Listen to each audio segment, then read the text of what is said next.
حوثیوں پر حملے، اسرائیل نے فلسطینی ریاست کی تجویز مسترد کر دی۔ آجہانی روسی اپوزیشن رہنما الیکسی نولنی کی موت کی تحقیقات جاری۔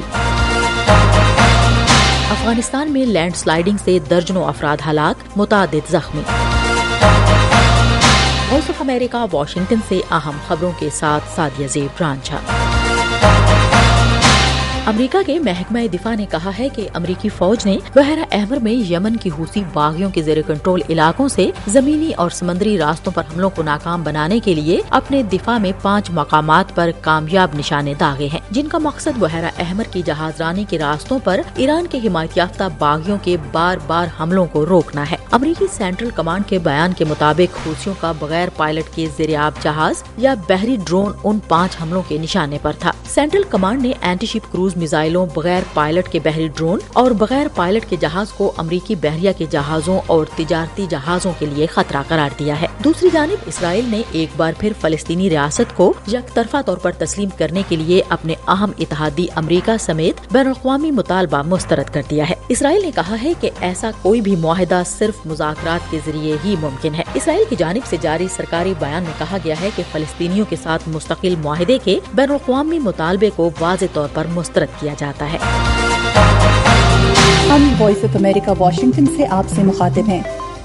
روسی تفتیشکاروں نے حزب اختلاف کے آجہانی رہنما الیکسی نولنی کی والدہ اور ان کے وکلاء کو بتایا ہے کہ جیل میں ان کی موت کی تحقیقات ابھی جاری ہیں۔ یہ معلوم نہیں ہے کہ یہ کب تک جاری رہیں گی۔ ان کی موت کی وجہ ابھی تک معلوم نہیں ہو سکی ہے۔ الیکسی کے ترجمان نے ایکس پر کہا کہ وہ جھوٹ بول رہے ہیں اور محض مزید وقت چاہتے ہیں۔ ادھر یورپی یونین کے وزرائے خارجہ پیر کو کرملن کے مخالفین کو الیکسی کی موت کے بعد سپورٹ کا پیغام بھیجتے ہوئے نولنی کی بیوہ سے ملاقات کر رہے ہیں۔ یورپی یونین کی خارجہ پالیسی کے سربراہ جوزیف بوریل نے صحافیوں کو بتایا کہ ہمیں روسی اپوزیشن کو حمایت کا پیغام بھیجنا ہے۔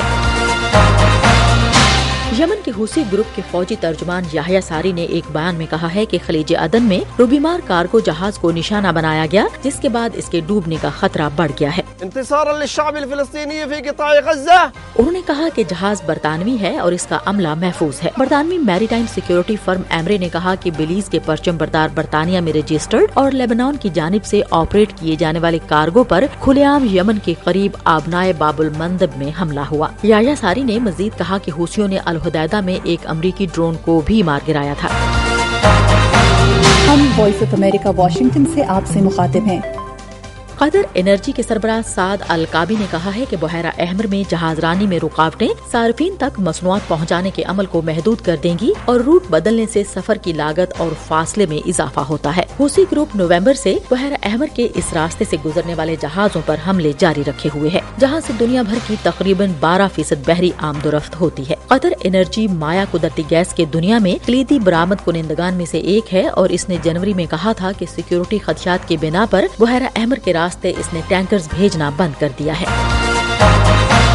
بھارتی کسانوں نے وزراء کے ساتھ چوتھے دور کے مذاکرات کے بعد پیر کو بھی دلی کی جانب مارچ کو روکے رکھا ہے۔ مذاکرات میں پیش کی گئی تجویز میں کسانوں کو مخصوص دالوں، کپاس اور مکئی اگانے کے لیے کم از کم قیمت کی ضمانت دینے کا وعدہ کیا گیا ہے۔ کسانوں نے کہا ہے کہ وہ ماہرین کے ساتھ ان تجاویز پر غور کریں گے اور اپنے مارچ کو 21 فروری تک روکے رکھیں گے۔ آج ہم جا کے اسی طرح کی اپنے ساتھیوں کے ساتھ وچار ومرش کریں گے اور جہاں تک دلی جانے کا نرنے تھا ہمارا وہ ابھی سٹینڈ بائی ہے۔